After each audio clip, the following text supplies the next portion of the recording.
مع فصل العامل بقانون العمل الأردني دائما بقول لك إنه قديش بدك تعطي مع شهر الإنذار.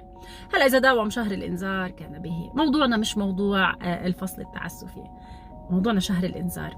إذا القانون بقول لك شهر الإنذار، اللي الواحد بيستغربه بيلاقي إنه الشركات بتعمل عقود بتوقع الموظفين إنه إذا أنت بدك تستقيل بدنا 4 شهور وبدنا 5 شهور وبدنا 3 شهور، يعني من مبدأ إنه إن فكرت تستقيل رح نخلي حياتك جحيم. هذا حلم، يا أنا يا لا. بحب أقول لكم انسوا موضوع إنه قانوني غير قانوني. المحاميين عدد كبير إنه أجمع غير قانوني، هو فقط شهر.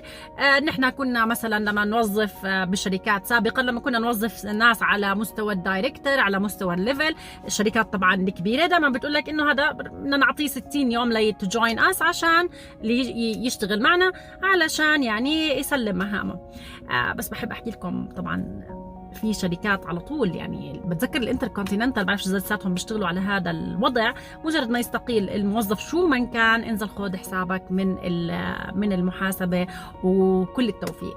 الشركات اللي بتكون تشتغل على سكسيشن بلاننج، التعاقب الوظيفي، ولكل وظيفه في حدا بيكون بيقولوا له شادو الخيال، بيكون مشان الشركات ما توقف على حدا وما توقع في حال حدا استقال، حدا لا سمح الله توفى، حدا صابه لا سمح الله زهايمر، حدا صابه لا سمح الله وفى.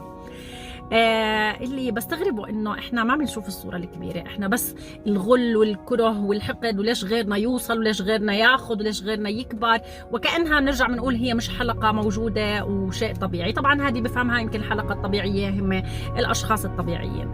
يعني انت بدك تخلي شخص حابب انه يتركك او يروح يشوف حاله، بدك يقعد عندك 4 شهور، دخلك كيف بده يكون الوضع عندك بالشركه، كيف انتاجيه هذا الشخص، كيف يعني المشاعر اللي رح توصل للآخرين،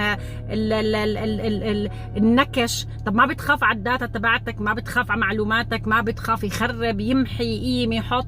يعني زي ما بعيد لكم فلنتفكر.